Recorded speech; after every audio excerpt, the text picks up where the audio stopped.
Sa sales, huwag ka lang matuto ng technique. Kailangan mong matuto ng estratehiya.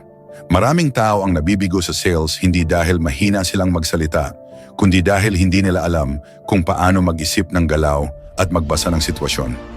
May kausap na customer, diretso agad mag-present.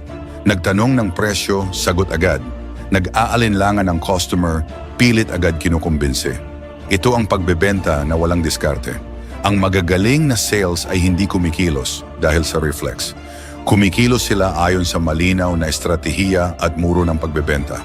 Una, unahin ang estratehiya. Huwag magbenta kung hindi pa handang makinig ang customer.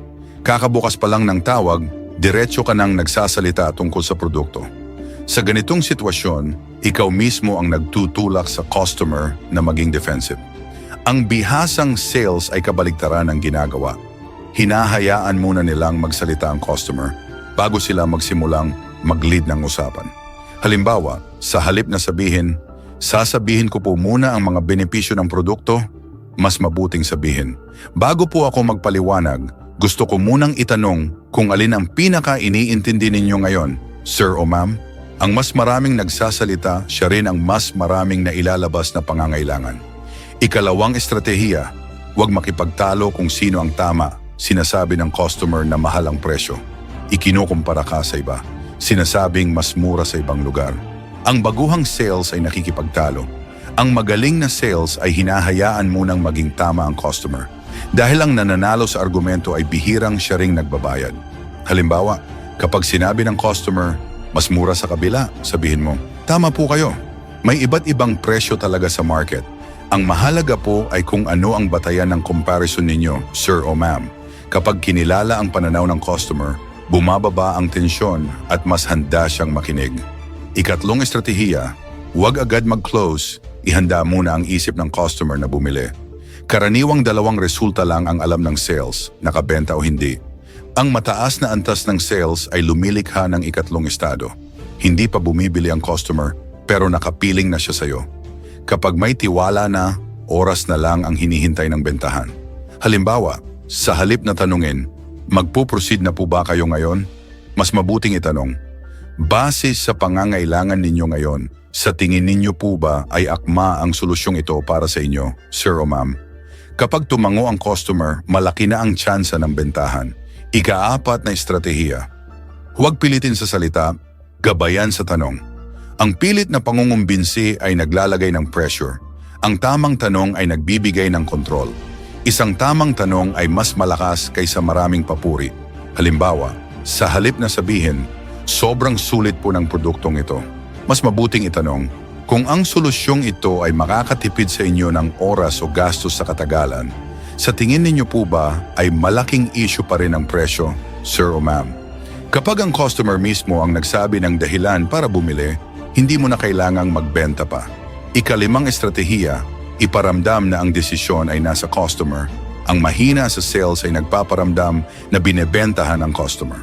Ang mahusay sa sales ay nagpaparamdam na ang customer mismo ang pumipili.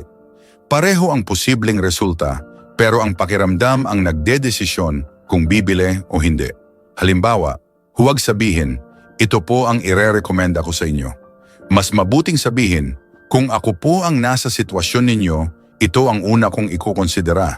Pero ang huling desisyon ay nasa inyo pa rin, sir o ma'am. Kapag may control ang customer, mas madali ang closing. Iyan ang dahilan kung bakit may mga taong simple lang magsalita pero pumipirma ang customer. Samantalang ang iba ay mahusay magsalita pero umaalis pa rin ang customer. Ang kaibahan ay wala sa dila, nasa estratehiya at muro ng pagbebenta. Kung ikaw ay nasa sales at madalas kang nadadala ng emosyon ng customer, nagsasalita, bago mag-isip minamadali ang closing at nauuwi sa failure, malamang ay kulang ka sa estratehiya, hindi sa kakayahan. Kaya ko sinasabing kahit mapuyat ka, basahin mo ang librong ito hanggang dulo.